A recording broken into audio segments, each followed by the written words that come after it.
Are you ready? Oh, yeah! Strap yourselves in for the Gaming Hub. With your hosts, Tyler. You can't handle the truth! Graham. The force is strong in this one. And Steven. You cannot be serious! Let's get started. Alrighty then. Hey everybody, welcome into the Gaming Hub. This is episode number 128. I'm your host, Tyler, saying thank you so much for joining us this week, and along with me are two co-hosts. As always, let's start with Graham. Graham, how was your week? What'd you play? My week was good. As you guys know, and I don't know about the rest of the world, is we had Thanksgiving in Canada, so I had an extra day to play some games, and my Nintendo Switch finally got a little bit of a workout. It's been kind of quiet for a while, but I ended up picking up Mario Party. That game is a lot of fun for like more people. The more fun it is, obviously. Played some Mario Kart 8. And on the Xbox side of things, I played some Overcooked 2. Another great game to play. Definitely engaged in co-op. It's the people that makes it how much fun it is, right? You know, some games, it doesn't seem much fun, but then you have more people. It's like, okay, it's fun. So it's definitely a great game. I definitely say check that out if you have a bunch of people over and looking to have some good laughs. You know, even have some drinks, maybe add a little fun, make a little drinking game out of it. But other than that, my week's been pretty good. Like I said, got some games in on the Switch, so it's always a good thing. How you guys doing? Oh, not too bad, but before we get to me, let's talk to you, Steven. How you doing? What'd you play? I'm doing pretty good. Last week I had a softball tournament, so that took up all my time, so I didn't get to play a lot of games. But we won the tournament, so that was fun. Congrats. After that, I played a lot of Forza Horizon Forza Horizon 4 over the week. I've been quite enjoying that game. But I do think it's going to be put on the back burner because Call of Duty Black Ops 4 came out. And I played 3 hours last night, and I had an absolute wonderful time with it. And I haven't enjoyed a shooter. Those of you that listen for a while know this. I haven't enjoyed a shooter so much in recent memory. So the fact that I had fun and 3 hours and I wanted to keep playing, I think says a lot about that game. And I'm really excited to play more of that this weekend. I hope it keeps up. But that'll give me a lot to play for until the 26th when there's that one game that comes out. I forget what it's called, like Rainbow Unicorn Dancer or something like that. Is that right, Tyler? Something like that. Some like Western, that's gotten a little bit of hype. But yeah, when Red Dead 2 comes out, I'll be pretty much putting everything else on hold for a little bit. But as far as this week goes, for me, I played some Forza Horizon 4 like you did. I played some Madden, as always. I actually have in our community franchise league, which are still spots in, by the way, so feel free to join through our Discord or Facebook. But this week I'm going to be playing one of our community members in a head-to-head game, so looking forward to that. Hopefully all goes well for me, but if it doesn't, congrats to him in advance. So, but yeah, I did that, and then finally played some Call of Duty Black Ops 4, and I'm with you, Steven. I haven't played nearly as much as you did. I just played a few matches today, but so far so good. I'm liking it. It's fun, and I even played some of the Battle Royale mode, Blackout, and not bad. Actually, not bad. So, it's the one it's the Battle Royale that's been easiest for me to stomach so far. But it's early, so we'll see. But yeah, that's what I've been playing. And before we get rolling here, I want to remind everybody that we'd love to have you join our community, and there's a few different ways to do that. So you can head on over to Facebook, look up the Gaming Hub forums on Facebook, join there. You can also go to Twitch, look up TXH Gaming Hub on Twitch. We'd love it if you follow so you don't miss whenever we go live, including on Friday nights when we do our episodes live. Also, from Twitch or Facebook, you can get a link to our Discord and join that. A lot of good conversation going on there. We have dedicated channels to all different sorts of games that are out now and relevant to our community, including things like our Madden franchise, our Minecraft server. We also have plenty of room in that. Feel free to join that also through Facebook or Discord. So we also have a YouTube page. That is the Gaming Hub Podcast on YouTube. Feel free to check that out. Every single episode goes up on there, and then we're working on getting some more content up there as well. And if you'd love to support the show, we'd really appreciate that. And we really want to thank, again, all of our community members that have done that. And it's made a huge, huge difference for us, and we appreciate it so much. But there's a couple different ways to do that. First of all, on Twitch. If you're an Amazon Prime member, you get a free Twitch Prime sub to use every single month. And if you choose to spend that on us, we'd really appreciate it. If not, spend it on somebody, help support somebody, grow, get better, achieve their goals, all that good stuff. And then the other way is we have a Patreon page. And the way to get there is go to patreon.com/gaminghub. And there's a few different tiers for you to join. For as little as $5 a month, you are entered to win a monthly giveaway of a $60 in gift cards to use on whatever console you want. You can spend that on games, movies, whatever it is. And we'll be doing that giveaway next week. So you got 1 week left to get in on it for the month of October. You could be walking away with a free copy of, Red Dead Redemption 2, Assassin's Creed Odyssey, some Fallout game Graham's excited about. Any of those. Yeah. Any of those. You could be walking away with a free copy of all of those, which, be pretty cool. So we'd love to have you take part in that. But we have a few different tiers there. And we just did expand to a $25 tier as well. For those of you, we've had a lot of engagement. Our $15 tier, we're so humbled and thankful for that. So thank you to our community for helping us out through that. But we have one as little as $2. And that one gets you some cool stuff too. So we have a contest going on right now. Don't we, Steven? Pretty cool. And do you get a benefit from Discord? Yeah, I think so. You do. And that is, so our contest right now, we're starting a holiday giveaway early. And there's a reason for that. It's a 12-week contest. Well, I suppose it could be a 3-week contest if somebody guesses the thing in week 3. But every week on the show, we're going to give a clue at some point during the episode. It's not going to be at the same point every episode, and we're not going to tell you when in advance. You're going to have to listen to hear it. The clues stack on each other, so they all apply. And the clues are about something from a game, any game, that we've picked out to give clues about. The way you guess, the way you submit guesses, and I want to stress here, you get 2 guesses, everybody. 2. Because we did have some people submit early guesses, that's totally fine. But you don't necessarily want to waste one of your 2 guesses after the first clue, because that's going to be a really generic general clue and not give you a whole lot of insight towards what the thing is. So, but anyway, we have an object in mind. Object, person, place, thing, game, whatever, but it's from the world of games. First person to guess it gets a $300 value Nintendo Switch. That's pretty cool. So that is our grand prize for holiday prize, and that's why we're starting it in October, because we're going to give a clue a week, every week for 12 weeks.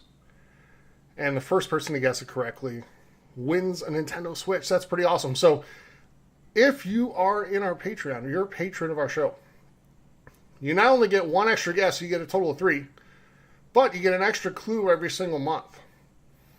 And the clues will be in line with the other ones for that month. So the type of clues we're given in October, the patron clue will be similar to those. It'll just be an additional one. November, same thing. December, same thing. But you get up to 3 additional clues, depending on when the winner, comes forth. And you get an extra guess to use. So you can get that for as little as $2 a month on Patreon. Again, patreon.com/gaminghub. If you choose to support us, we'd really, really appreciate it. Help us grow. We got a lot of fun, cool things planned and in store for this show as we head forward in the next few months and years. And we can only get there with your help. So, all right. Guys, I think that's it for all the promotional stuff, except to say that we are the official show of the XboxHub.com. So please head on over to the XboxHub.com for all the latest and all your Xbox news, gaming news, etc. And they do have a sister site, the SwitchHub.com, for the latest in Nintendo news as well. All right, gentlemen. Oh, I should mention, when I was talking about the giveaway, you want to listen for this sound in particular. And when you hear that sound, that means we're going to be doing our clue for the week. Okay, you'll hear it at some point again during this episode. This will be the last week that we kind of do a preview of it. But starting next week, when you hear that sound, that's the clue. And that's it for the week. Please don't turn us off. I mean, I guess you can. But please don't. We try to put a good show together for you.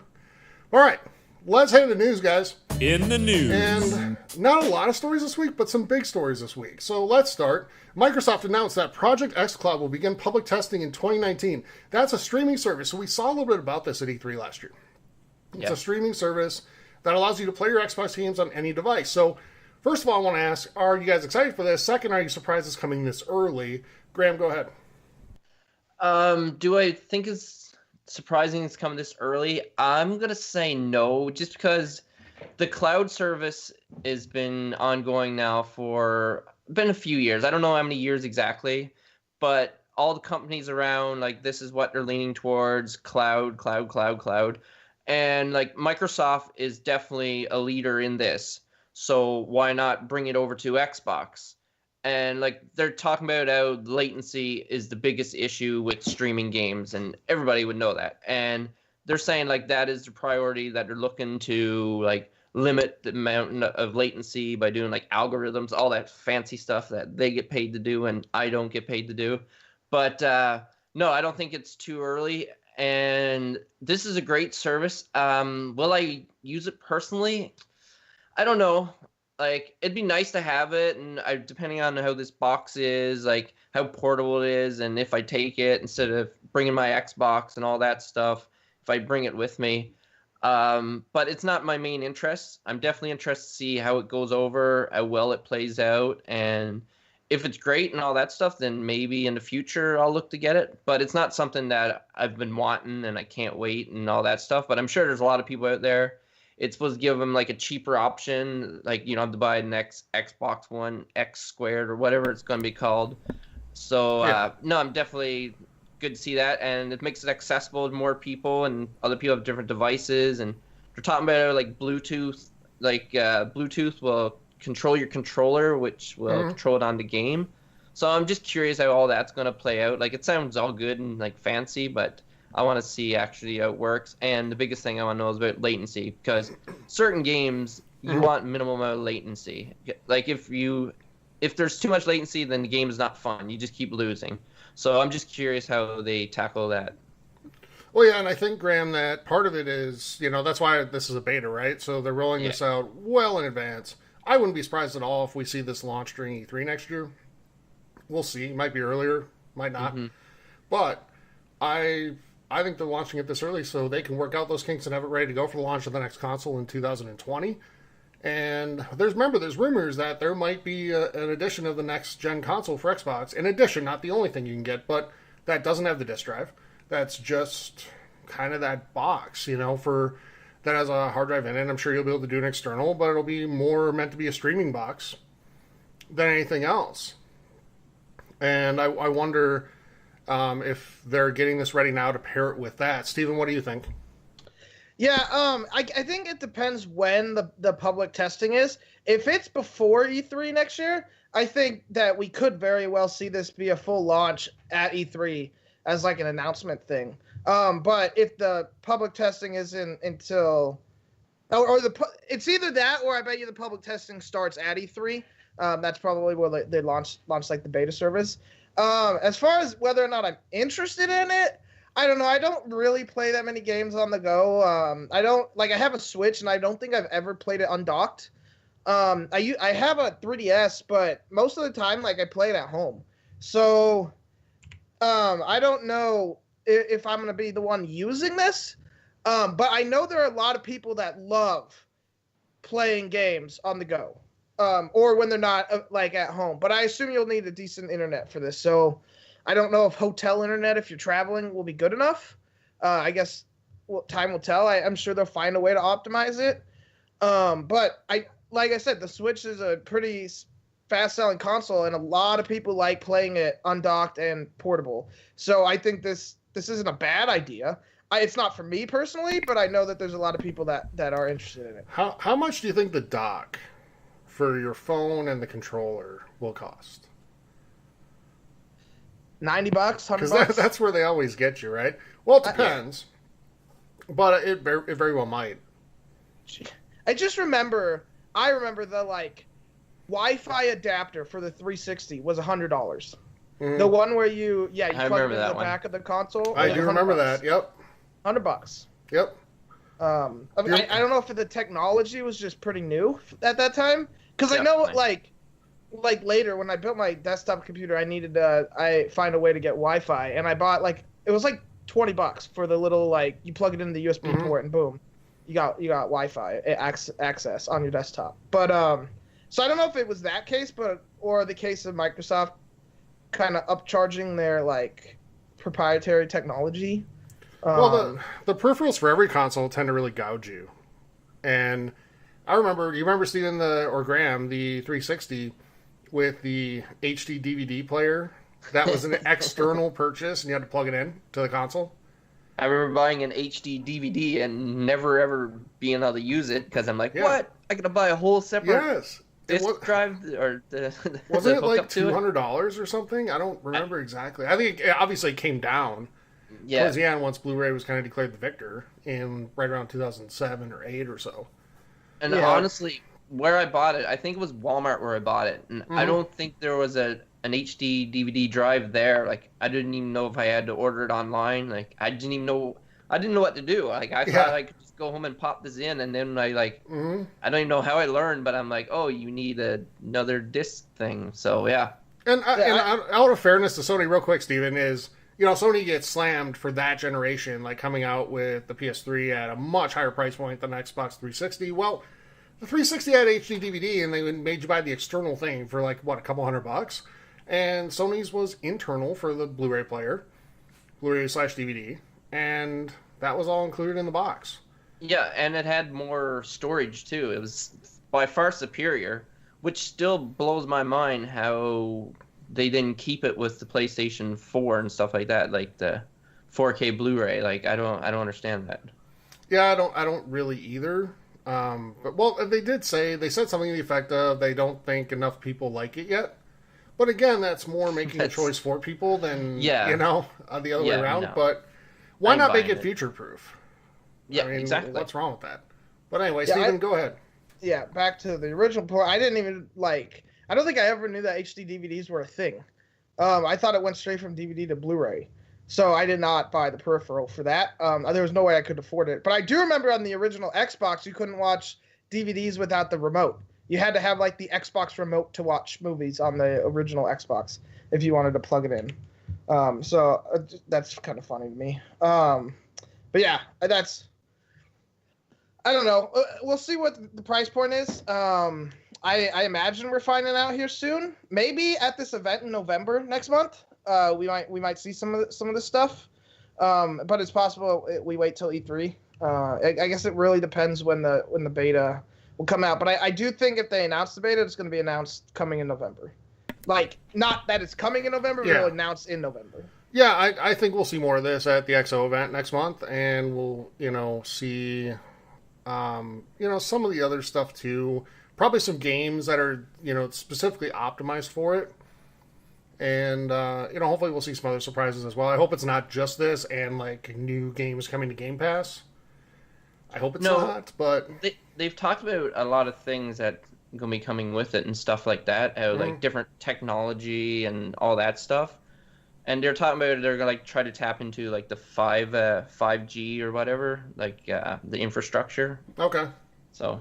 It's definitely really ambitious, so I'm excited to see how it plays out. Yeah, it is, and it's kind of their way of getting around doing a portable version of an Xbox.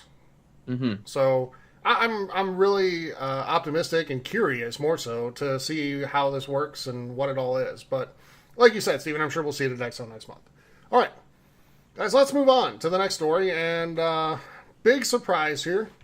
Everybody sit down for this. Okay, hold on. Okay, I'm ready. Sony's officially revealed that they are working on a next-gen console right now. I never saw this coming. Mind blown. I thought they were just going to give up. They're like, hey, four is a good number. We'll just stop here. But they revealed it in an interview with the Financial Times this week, and the Financial Times says that sources for them have said the next PlayStation, quote, might not represent a major departure from the PS4, and that the fundamental architecture would be the same, end quote. So... does that quote concern you? Not the second part, because the architecture, whatever. I mean, it's the PS4 was the easier console at launch for developers to program games for. But does the not a major departure from the PS4 concern you guys? Steven, let's go to you. A little. I think we had talked about this before. I don't know if we talked about it on the show or off the show. I can't remember, to be honest with you. But we were saying that it does seem like the next, or the consoles are moving into more of like incremental changes instead of these big jumps, like from the Xbox One and the PS2 to the PS3 and 360. You know, like, or even the PS3 to the PS4, and obviously 360 to the Xbox One. Like, those were kind of big jumps. But now, like, the Xbox One had like these kind of sub jumps in its cycle, where you got the Xbox One S, which had the 4K Blu-ray player, and then you had the Xbox One X, which had the you could play 4K games at 4K, and then the PS4 Pro you could also play games 4K HDR. So it doesn't concern me per se, because I think I kind of expected this, that it was going to be more of like just a smaller jump. I don't know. To me, we get this question a lot too when people ask questions. It seems to come up once a month, but people are like, "Is the next like console going to be like that big of a, or like the next graphical upgrade going to be that big?" And we're all like, "Well, it has been in the past, and it's very possible it is in the future." But we're at a point where games look like realistic right now. Like Forza looks real when you're playing it in 4K. Like everything about it. So I think we're just gonna get like better processors where games can run smoother on less like smaller sizes, rather than necessarily just upgrading to 8K being the next one, because I don't think we're ready for 8K, and that kind of does suck for PlayStation and Xbox, that like this new console's coming at the kind of shift from 4K to 8K. Not that 8K is anywhere near mass appeal right now. I think 4K is broken in and is kind of becoming the mainstream thing. So no, it doesn't really, I guess to fully answer your question, sorry for that long rant. No, it doesn't surprise me that it's going to be not that big of a step up from the PS4. Yeah, I think by 2020, 4K is going to be the majority of TV owners, because every year we got 2 Black Fridays between here and then. Potentially 3, depending on when these consoles launch. And it's going to be like within a week or 2 of it either way. So, or most likely that's the history of them. So I think we can say we got 3 Black Fridays. There's always like super good deals on really terrible TVs that are technically 4K that people are going to get. So we'll have an episode leading into Black Friday and kind of help you navigate through which ones are actually good and which ones aren't, because they're not all the same. But Graham, I think, like, one thing Steven said, like, the games look real. I think they feel more real as well in terms of responsiveness, things like that, especially with games like Forza. You know, it's not nearly as clunky as it used to be. No, for sure. And so do you see, like, what do you think, and I'll answer after, but what do you think the next big step, like, what do you think the big bet is going to be for Sony next gen? Well, I'm not sure, but okay, when we're talking about where it might not present a major departure, I think the way they're talking about is they're not going to try to go like Xbox. Like they're coming out with 2 systems. One is going to be like a streaming box. The Switch is like a hybrid portable kind of thing. So I think PlayStation's like, we're just going to put out another awesome console. It's going to have better graphics and all that stuff. I think they're just going to stick with that, and they're not going to try to do, I guess, propaganda, if you want to use that word, like try to appeal like different masses and do something completely different, because that's the big thing right now. Because even with Nintendo Switch, like Assassin's Creed Odyssey, they're actually doing like a beta testing or whatever where you can stream a game and as you're playing. So it seems like the Nintendo Switch is going in that direction, and like PlayStation is doing kind of a PlayStation Now, but it's not really dedicated to a streaming box. So I think that's what they mean, that we're not going to try anything like that. We're not going to do anything fancy. We're just going to have a really good console and put out really good games, and we're going to stand by that. So that's what I think that means. As far as what needs to be done to be the next big step, like for Sony, I would say kind of doing like a hybrid portable kind of thing, because it seems like with the success of the Nintendo Switch, like why wouldn't you want a part of that? But I'm thinking that they're not ready for that. Maybe they're going to be coming out with like a new like Vita. I don't know what they're going to call it. Probably something different. maybe Yeah. it works via Yeah. cloud Well, and if- stuff like that. If Go I ahead. may here, Tyler. Yeah, go ahead. And I was thinking about this actually just now while you guys were talking, or about with this when on the last topic, really. Because you kind of brought this up, Tyler. Do Microsoft and Sony really need a portable console if streaming is like gonna be? I'm not saying easy to implement, but if streaming is successful, where it doesn't require like that much to get a good quality game. I mean, there'd be a graphical downgrade, but guess what? The Switch only plays at 720p docked, right? So Undocked. or undocked. Yeah. So Yeah. if you can get that in a phone, why would you need to pay for a console when if I can play on my iPad? Heck, I mean, you can play Civilization 6 right now on your iPad. Like that's a game. So Yep.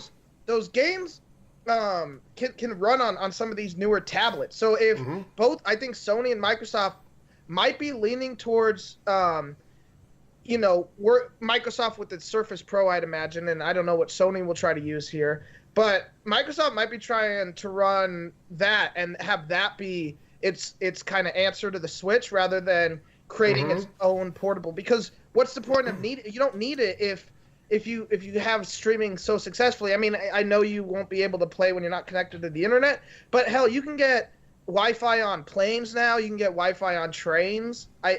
So if that's the case, like, I don't know if they need a portable console. I don't think Sony does either, because I think they can get with the streaming thing. Whether Sony kind of starts running with the streaming, I don't know. And I guess we'll find out here there's no PSX, unfortunately, so Yeah, we're not going to see anything until E3 next year. Yeah, but probably. Unless, maybe I'm sooner, curious. but yeah. So I'll address some of these things. I'll hit on the Xbox part first. So I think everything Xbox is doing right now is building towards having a super successful launch of the next gen console. So Game Pass, this xCloud service, right? All of it. So, they're thinking about, rather than having a mobile device, or a mobile like console thingy like Vita, let's take advantage of the biggest gaming market out there, because the amount of people who play games on their mobile phones or iPads or whatever, tablets, is so far greater, it dwarfs console players. And if you can get even a fraction of those people into your service, that's huge for them. And they're doing this now, and they're working out the kinks now, so they're ready to roll when they go live with the new console. Everything they're doing right now is about next gen. Everything. Including a story we're going to talk about at the end of news. So that's the Microsoft part in my mind. Graham, on your thing, Sony's done with the portable consoles. They're done. They basically gave up on Vita. They didn't even announce anything. They're just like, yeah, we're going to just stop talking about that and pretend it doesn't exist. Here's where I think Sony goes all in next gen. I think PlayStation VR is going to be their Kinect. Not that PlayStation VR is bad. It's not. Kinect was bad. But I think they're going to double down on it big next gen. I think they're going to look for things that will, help. They're gonna take advantage of technological advances, I guess is what I'm looking to say, and they're going to develop games specifically for VR that are going to come out at launch and be huge AAA type of things. So, yeah. And in chat, by the way, just have to mention, Steven said, actually, I want to say to one of our people on Twitch, I thought of the exact same thing you did. Steven said they have it on planes, they have it on trains, and I thought of the movie Planes, Trains, and Automobiles like immediately. Graham, I don't know if you've seen that movie. It's great. But no, I don't think I have. Yeah, it's John Candy and I can't remember who the other person is. Steve Martin, maybe? But Possibly. Yeah. Anyway, I thought of that too. So, yeah, shout out to Twitch there. But I think they're going to double down on VR. I think they're going to go big on VR next time. And they're probably going to roll out... They'll include the 4K drive on the next console. I think, and they'll Backwards celebrate compat. that. I don't think they're going to do backwards compatibility. Oh. I don't, because I think they want people to use their streaming service where you pay the subscription. And that's just my opinion. I think there's enough people doing it because they're still doing it. There's enough people doing it that it's somewhat successful.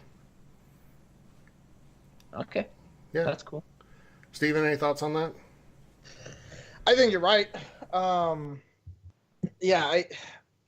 does strike me as the type to, I don't know, not nickel and dime, but in a way, go after the.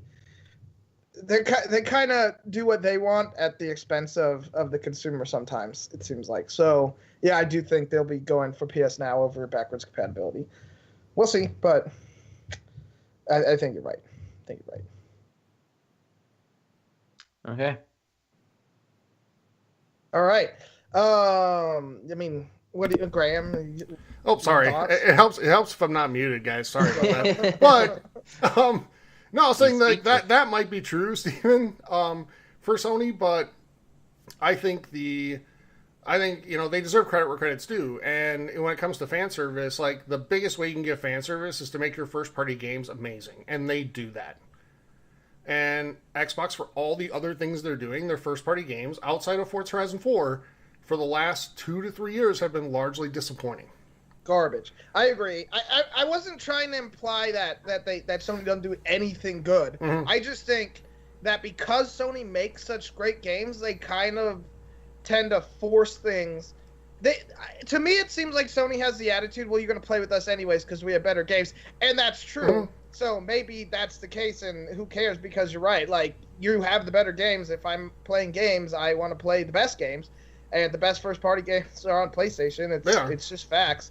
So for now, Xbox has stuff in the pipeline. I do think Sony is kind of underestimating what's about to happen here in the near future. But I just think it kind of sucks for consumers, especially people that only play on Sony consoles, because they do kind of force things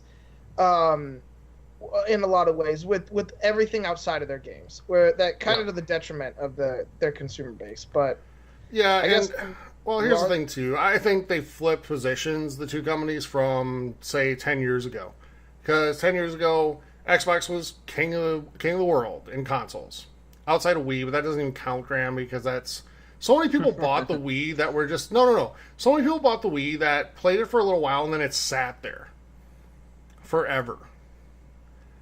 The Wii sold a lot because of the novelty of it, but I don't think they had as dedicated of a fan base throughout the life of the console as the other two did.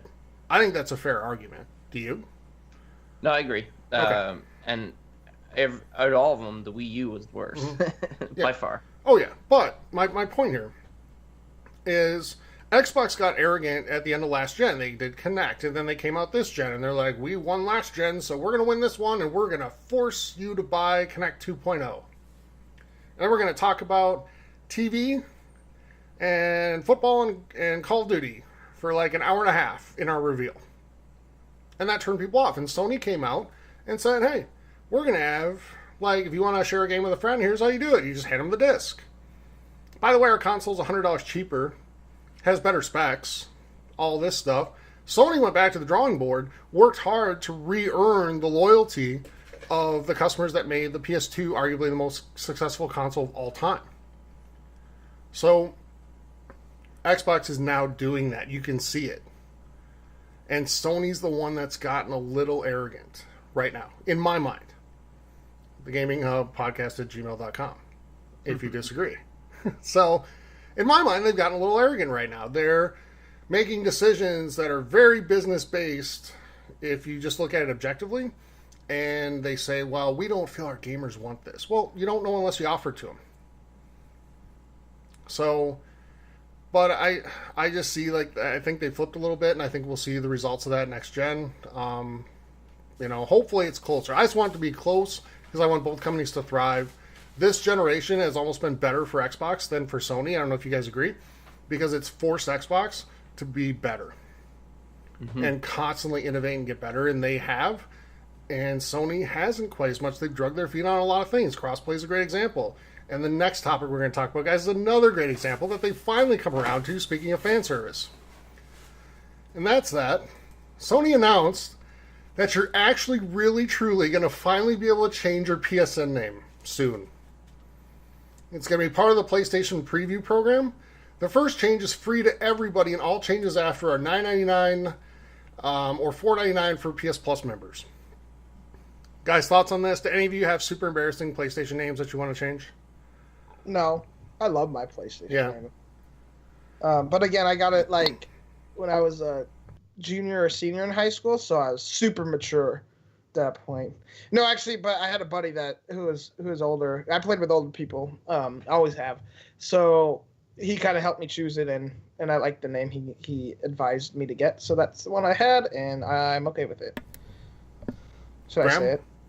Yeah, go for it. I mean, well, if you want everybody adding you on there, go for it. I don't care. It's old Blood and Guts 93. Yep. So that's not bad. I like the name. Yeah. It's General Patton's nickname. Graham, does your PSN name have like 42069 in there and all that stuff? Oh yeah, I got all those letters and numbers in there. All of them? Yeah, all those letters. Well, I don't just mean those letters, but other letters. But anyways, no, my name is good and stuff like that. I'm happy with it. But I know a lot of people have been wanting this change like forever, because I don't know if they're embarrassed by their name or something happened in their life where they don't want to see that name anymore, and then they're forced to start a new account. Like they grew up, or they grew up. Like that? Yeah. No, I'm not saying exactly what happened, but things happen, and people like to change that name. I just don't know why they're calling it a beta. Like, is it doing it or is it not doing it? Well, it is, but not going to do it. If it's going to be a problem, it is, but they're rolling it out slowly to make sure that it works, because they have to work with developers on this too. Things like shooters, stuff like that, multiplayer-based games, they do have to work with developers to make it work. So there's some behind the scenes on that they have to kind of work out. So they are doing a beta of it first to make sure they iron all that out before they do a massive launch, because if they do a massive launch and there's hiccups with it, the internet will revolt. Yeah. So they're kind of playing it smart. I mean, they're finally doing it. Yeah. This has been something their fans have begged for years. Yeah, and I think rolling out is a best approach, because if they just unlock it at once, there's probably a lot of people who've been itching, especially if the first one is free. Some people might not even want to change their name, but are like, ooh, I get a free opportunity to change it to something cooler or something like that, right? I promise you, everybody who's like 30 years old today and made their PSN name when they were like 14 is signing up for the PlayStation Preview program right now. Yeah. So, yeah. The other thing, Steven, is like, I see people, not a lot, but I've seen some people complaining, like, why are you charging for this? Like, you shouldn't charge. Well, first of all, the first change is free. And the second one, if you're a PS Plus member, it's only $5. Xbox charges more for that. Like, Steven, your thoughts on that? Yeah, I think people, you said it before, people aren't happy unless they're not happy. And that's where it's at. Like, people just complain about everything, dude. Xbox has always charged for it. So even on the 360, it was free the first time and $10 every time after. So the fact, it's free right now at $5 for PS Plus members. That's not a bad deal. And honestly,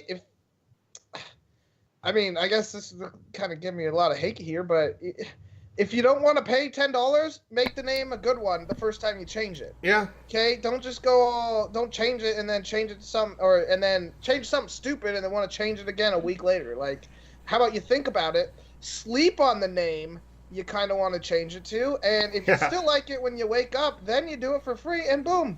Bob's your uncle. You don't have to pay $10 or $5 if you're a PS Plus member. You've been stuck with it for years anyway. What's another day or two, right? Think it over. Make sure it's the one you want. But this reminded me. It went back to like 2013 when the new consoles were about to come out, and PlayStation had like this like forum that they did. And I don't remember if it was online or in person. It was 5 years ago. But one of the executives was there. They were talking about. You remember like PlayStation was big into like we're for the gamer at that point, and one of the people actually asked, like, well, if you're really for the gamer, then why isn't the PS4 free? Like, that was a serious question. We're for the people, and we want to go broke. Well, it is a business as well. No one And ever said people were smart with their economics. Yeah. And just in general. I want to say that changing your name on Xbox Live is either $8 or $10, somewhere in there. And that's what it was anyway the last time I did it. But just why? Why does everybody have to be like in uproar over everything and like outraged? They're offering this service finally. Did you think it was going to be free forever? They're giving you the first time free. That's awesome. Take advantage of it. Like Steven said, pick a good name. All right. And like I said, that's a super minority of people that I saw. Most people are like, finally, that's awesome, you know? Mm-hmm. Yeah, All right. for sure. So to wrap up news, Microsoft is finalizing a deal, reportedly, okay, to purchase Obsidian Entertainment, developers of RPG titles like Fallout New Vegas and Pillars of Eternity. Graham, how excited are you? I'm pretty excited. For a reason that, like, they've hinted that it could be a Fable game coming from this, which would be awesome. That's why I'm mostly excited, because it gives more life to that rumor or hint, or because people want it. Like, everyone talks about, anytime talks about what is an IP that Microsoft owned that would you like for it to come back, and it's always Fable, Fable, Fable. So I think Obsidian is a great company to do this. They did awesome with Fallout New Vegas. I never played Pillars of Eternity. I heard it's really good. That's the one that was kind of like Diablo, right? Type of game? No, No, nothing okay. like that at all. All right, I'm thinking of Exile. Anyways, for that reason alone, I'm excited for it, and I can't wait to see what Obsidian has in the chamber to be coming out. What do you guys think it's going to be? Well, Steven, I want to go to you on this, but first, that means it's time for our clue for the week for our holiday giveaway. And the clue this week is the first time you would have seen this is definitely after 1985. So that doesn't mean it was 85, just means it's sometime after that. All right, that is our clue for the week, everybody. The first time you would have seen this is sometime after 1985. Steven, let's go to you. What are your thoughts on Obsidian becoming part of the Microsoft and Xbox family? Well, my first thought was, hell yeah, this is great for Obsidian. I mean, great for Xbox. It could be potentially great for Obsidian. But someone on Discord made a comment, and it kind of, actually kind of rang true in some ways. And it was, he wasn't so happy because it's possible Microsoft tries to force them to make a game that that's not necessarily their forte or not what they want to make. And that kind of sucks. And personally, no, I don't want them to make Fable.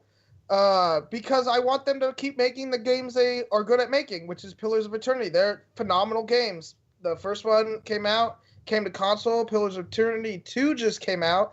I'm hoping it comes to console. I think it will. I like Obsidian. I think they make great games. Fallout New Vegas was arguably I think it's the best Fallout, or really, really damn close. And then I know you like The Stick of Truth, Tyler, and The Fractured Butthole.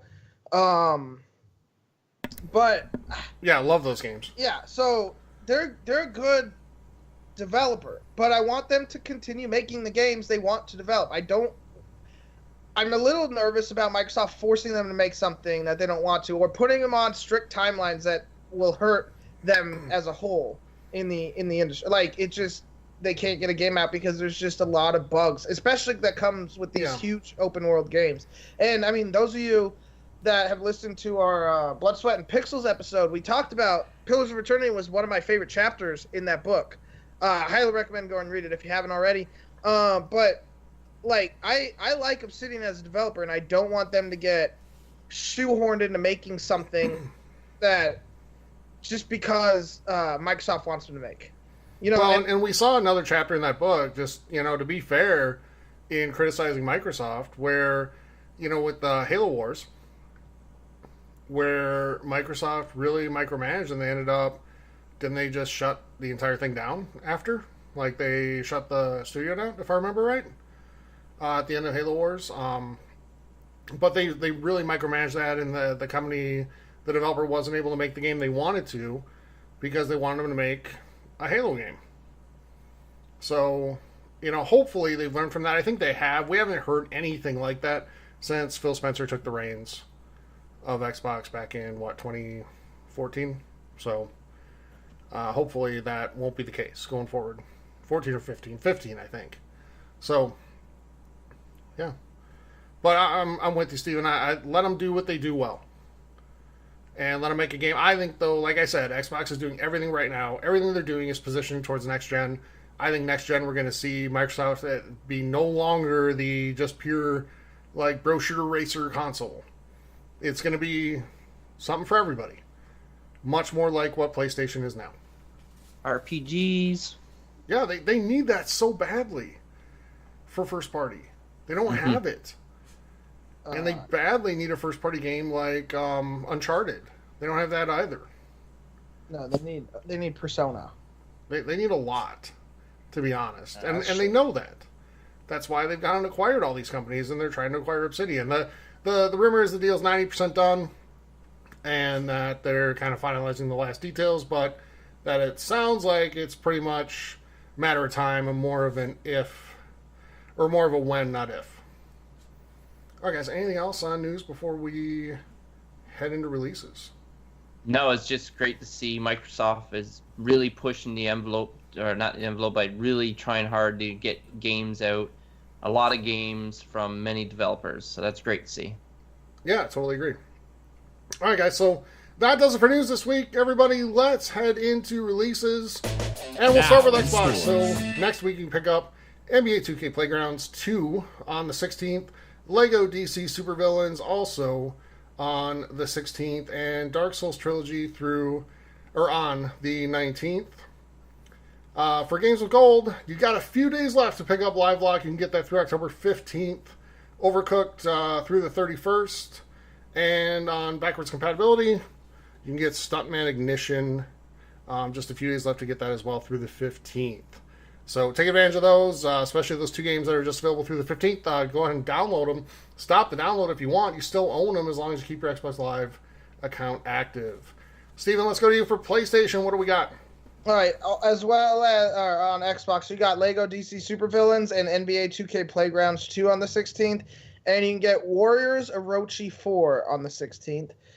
PS Plus games, you can get Laser League and Friday the 13th, the game. Graham, Nintendo.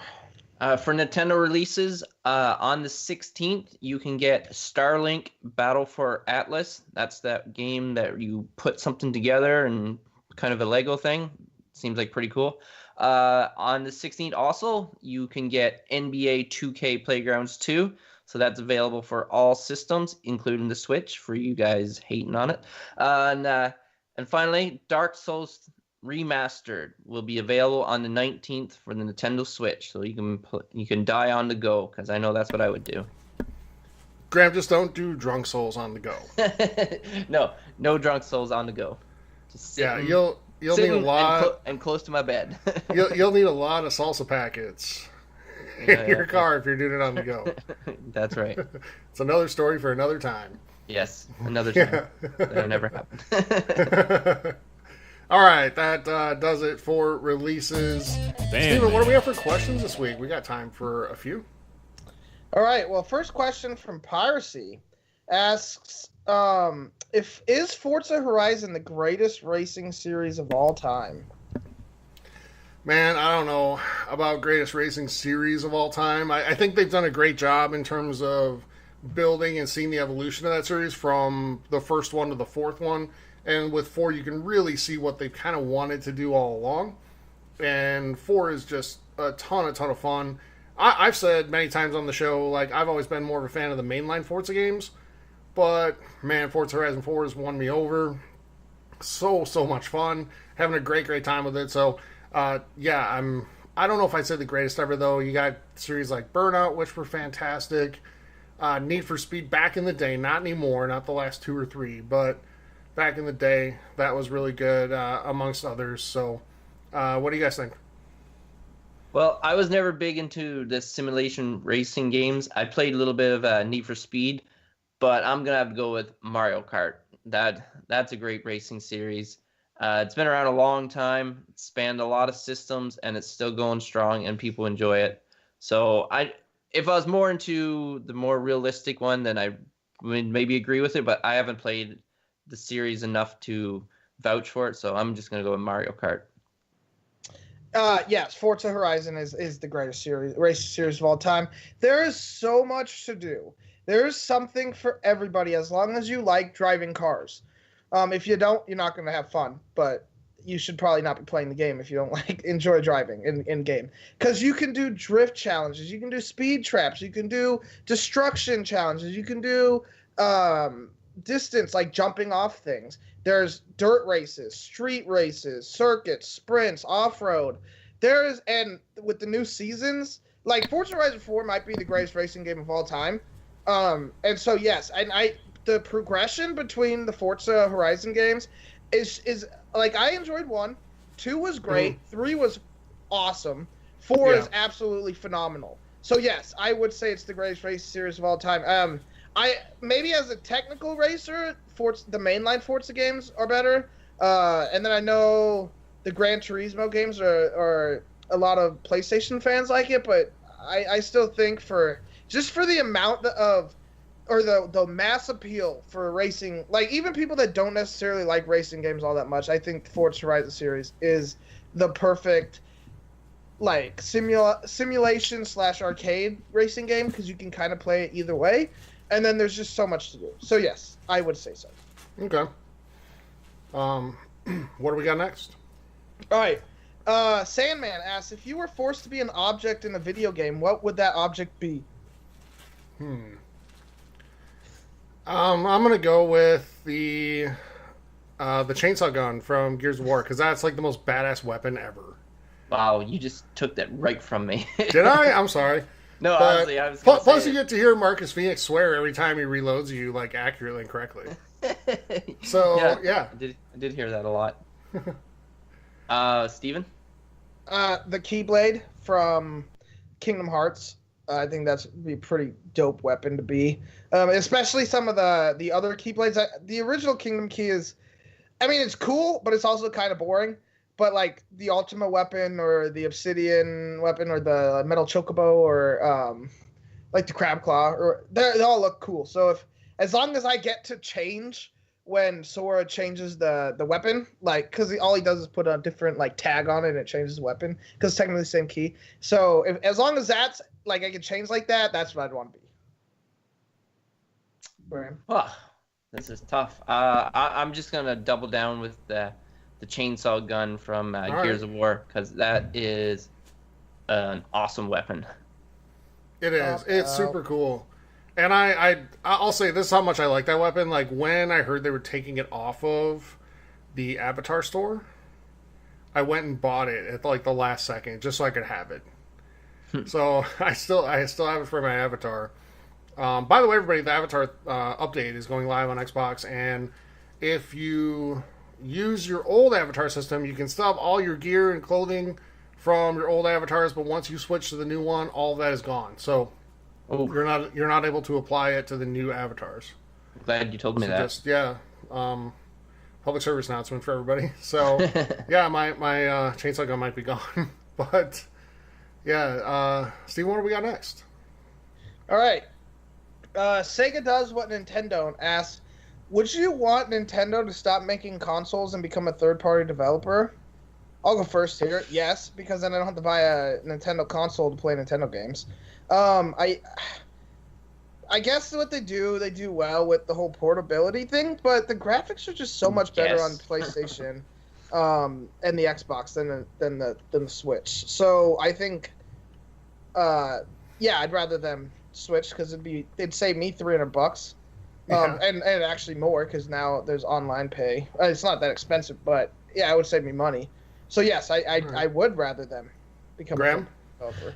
I'd be like, that is a whole bunch of crazy talk, because look at the Nintendo Switch. That console is amazing, and the numbers, how it's selling, proves how amazing it is. And people are liking how accessible it is and how they can take it on the go. So no, why would we want to lose that? That's such a great system. So yeah, there's your answer. All right, so for me, I'm really torn on this. The selfish side of me wants to say, yes, please stop making consoles and just be a publisher, because now I can play Mario and that other game Graham likes on Xbox. And amongst lots of other games like Mario Kart, etc., etc., etc. Right? Probably not Splatoon, even though it was Shooter of the Year a couple years ago. Can't let it go. Can't let it go. I can't. I'm sorry. That's no. But so, yeah, the selfish side of me would like to see that. But then the other side of me thinks about it and says, okay, Nintendo is the most innovative company that's out there. They take the most chances. And they took a huge chance with the Wii the first time. They took a huge chance with the Switch. And they kind of did with the Wii U as well, and it didn't work out. But to their credit, it didn't stop them from being bold and innovative with the Switch. So credit to them for that, and I think that tendency for them to be really innovative like that drives the consoles I do want to play on to do that themselves and be better. So yeah, I kind of want them around as a console maker. Yeah, I just like to real point out that that Graham set up a straw man argument. I never said the Switch wasn't successful. I just said everything the Switch does is basically better on the other two consoles, minus portability. But anyways, next question. Xbox Toss asks, is there a game that you guys would recommend that every gamer play? If so, what is it? Ooh. Graham, you got anything? Yes. Breath of the Wild. It's a great game. Of course it is. Like, I would say some of the older ones, but I'm going to pick one that's, like, current because it shows, like, how far games have come and what they're capable of doing. Yeah, no, it's a great game. It's definitely one of the greatest. The Halo Master Chief Collection. That's my answer. That's a cop out because that's like 6 games in one. I'm gonna say if I have to pick one Halo game, it's Halo 2. Yeah, I agree with that. Breath of the Wild I don't agree with because I think people would get pissed off that their weapons break constantly. But my answer would be Dark Souls because we want them to quit before they even start. Really? You're gonna pick that? No, my answer is Skyrim because you can literally do almost anything in that game. If you want to be a woodcutter for some reason, you can be a woodcutter. But it's the fact that you could be like in the Thieves Guild, the Dark Brotherhood, the Fire. Oh, they got rid of the Fighters Guild, but that like you know what I'm saying. There's so much you can do in that game. And it's still relatively new. I think Oblivion was a better Elder Scrolls game, but I think the weird leveling up system kind of gives that like minus points, whereas Skyrim had a better overall system. So yeah, I think Skyrim's a game that everyone should play, and I think it's for almost everybody. I'm sure there are people that just like to have, be different that say I didn't enjoy it, but Skyrim's a game that everyone should at least give a go. There's a good chance my answer to that question is going to be different in about 3 to 4 weeks. Yeah. Well, Kingdom Hearts 3 comes out in January, so that's a little longer than 3 or 4 weeks. It's more like 3 or 4 months, but... No. Well, I would say, like, Skyrim, too, when I played it, they probably fixed it by now, but it was glitchy. I couldn't complete quests, and I wasn't able to buy a house because I couldn't complete a quest because it wouldn't unlock or something. So that is super frustrating, and I pretty much gave up playing Skyrim at that one point, and then I bought 2 other editions of it, tried to go back to it, and it just lost me, which is unfortunate because I'm sure it was a great game. It's funny, Tyler. Do you remember that Graham said not that long ago that Bethesda doesn't have glitches in its games, or he said I've never. I did not say they don't have glitches. He said I've never run across. Talk. He said I've never run across. In Fallout 4, I said in Fallout 4. In a Bethesda game. Okay, that's fair. He did say Fallout 4. Because in Fallout 3 was very glitchy. I was stuck a lot of times, and I had to blow myself up. But Graham, question for you: have you tried the Skyrim Alexa edition? No. I gotta buy an Alexa to do that, and still on my bucket list. All right. So I know if it was Fallout Alexa edition, you'd have that thing hooked up like 5 months ago. I would pre-order it, yes, for sure. Yeah, even though it was only 4 months ago. But yeah. All right. Yeah. All right. What Next else question. we got? Wretched Eel asks, favorite moment from its Obsidian game. And I'm just real quick. I'm just gonna say I'm gonna pass on this one because actually, you know what? I take that back. So yeah, South Park. Yeah. Okay, so I can't. Family friendly show. Yeah. Earmuffs, everybody. But the South Park, the Stick of Truth with the Mr. Slave segment. Yeah. Close to the end of the game, I was dying laughing during that, playing it, and it was just it was a game that I don't remember ever laughing that hard playing a game, and it was just hilarious. It was fantastic. I loved it. Go ahead. Yeah, mine is from New Vegas, and spoiler alert here if you haven't played New Vegas and are wanting to, so fast forward like 20 seconds.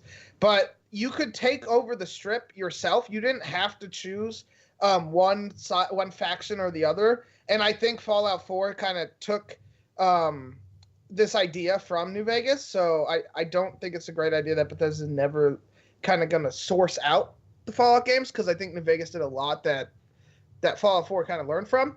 But the fact that you could take it over from yourself, and you get Yes Man the robot, who was like, I loved that robot, and not just because he said yes to everything you want, but he was self-aware too, and he made there was some great writing in that game. That game overall was just really fun. Highly recommend it. So the game as a whole, but the part that you could take over the faction by yourself or take over the strip as yourself and didn't have to side with Caesar's Legion or what was it, NCR, was my favorite part. Graham? Okay, I haven't played a lot of Obsidian games.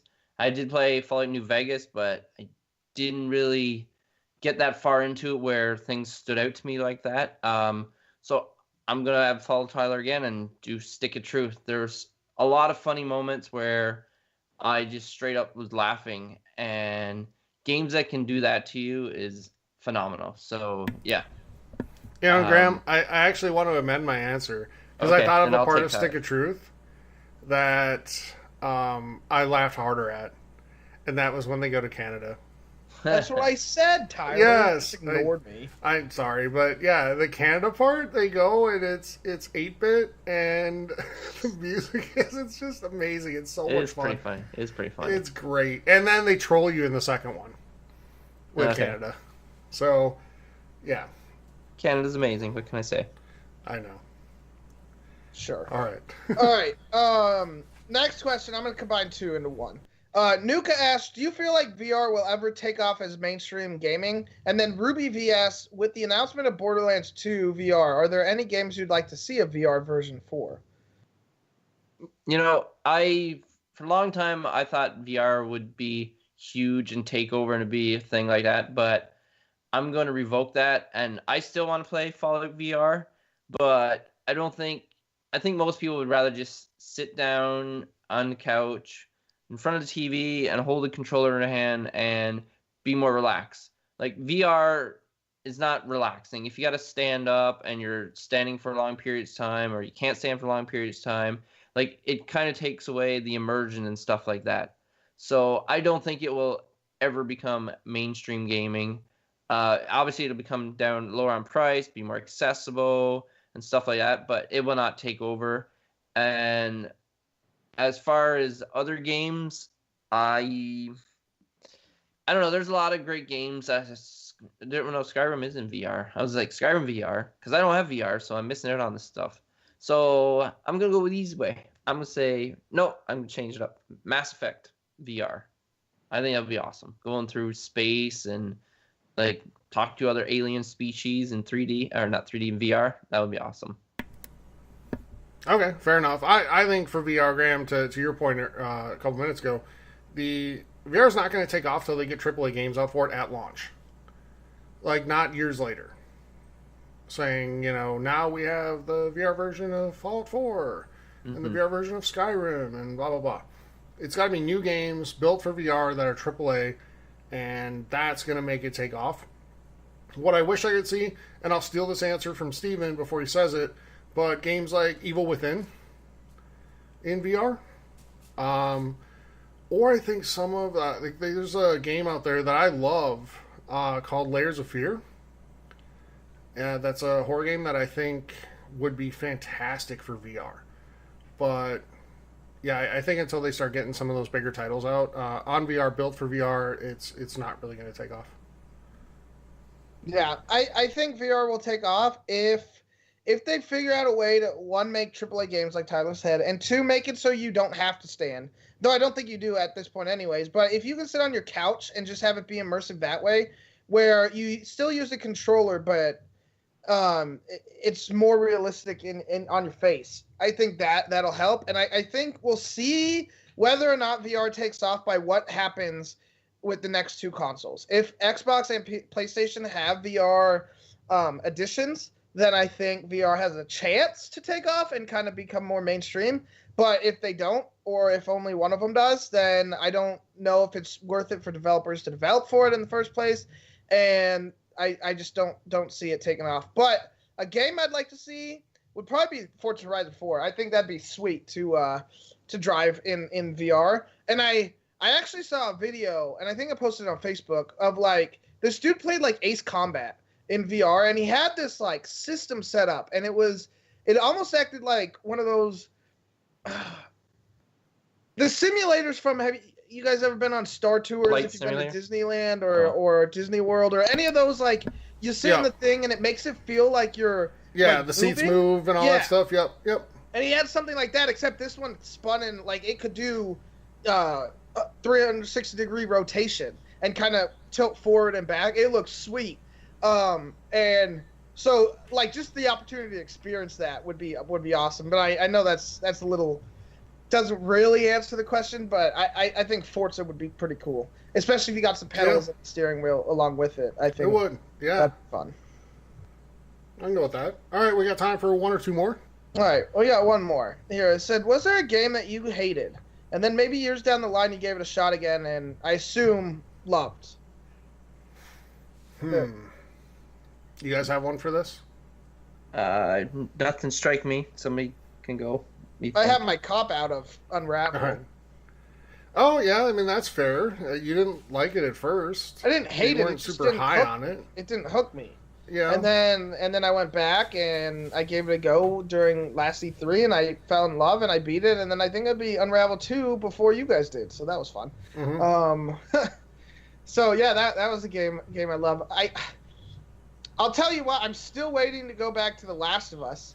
I know it's a great game. I'm not saying it sucks. I think that Naughty Dog's gunplay is garbage, but the story as a whole is amazing. And I didn't hate it, but I didn't love it.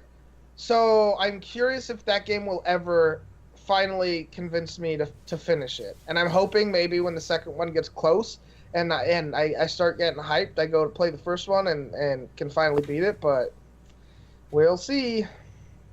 Well, I'll say this. Maybe not a game, but a series. I guess we can go with that. Grand Theft Auto. I was not a huge fan of some of the first games. I know, that's like blasphemy. But then I got GTA 5. And I bought it purely because, like, I was bored and needed something to play. And it was, like, towards the end of the generation, you know? So there wasn't really anything coming out. And got that game, and I was hooked immediately. That was so much fun. Had a great time with it. And loved it. And that I'll go with that for my answer. Sorry, it's not a game, but it's a series that I originally wasn't a big fan of, but then really came around to love, and I'm looking forward to GTA 6, 6 years from now. Graham?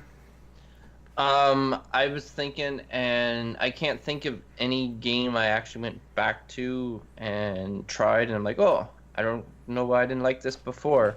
So I'm sorry, I don't have an answer. Well, it's hard for us, and I'll say a large part of it's because we do this show. Like, we feel sort of an obligation to play a lot of stuff and almost everything. So if something doesn't hook me fairly quickly, I kind of just move on from it, and I'm on to something else, and I generally just don't go back to it. So Spent a lot of money on games that I've played like once or not at all. It's kind of sad. I was hoping you'd say Killing Floor 2, Graham. No, I never ever liked that game. All right. Is that it for questions, Stephen, for this week? Yeah. All right. So thank you everybody sending questions. Just by sending them in, you're entered to win our monthly giveaway that we do at the last episode of every single month. And you know, if you send them in, we'll read them on the show, and you'll be entered to win. So thank you for sending them in. Really appreciate that. So that's it for questions, and let's head towards getting out of here. But before we do, just want to say again, we'd love to have you join our community. Please do that by heading over to Facebook, the Gaming Hub forums on Facebook, over to Twitch, TXH Gaming Hub on Twitch. Please hit follow, and so you never miss anything when we go online. From either of those places, you'll get a link to our Discord. Click that link and join our Discord community. Take part in the conversation there. We have a really good conversation going on about a lot of different things. Some completely silly, others, you know, game-related. But it's a good time. We have a good time there, and have a really good base of people on Discord right now that continues to grow. So thank you for that as well. Yes. We have a YouTube channel, the Gaming Hub Podcast on YouTube.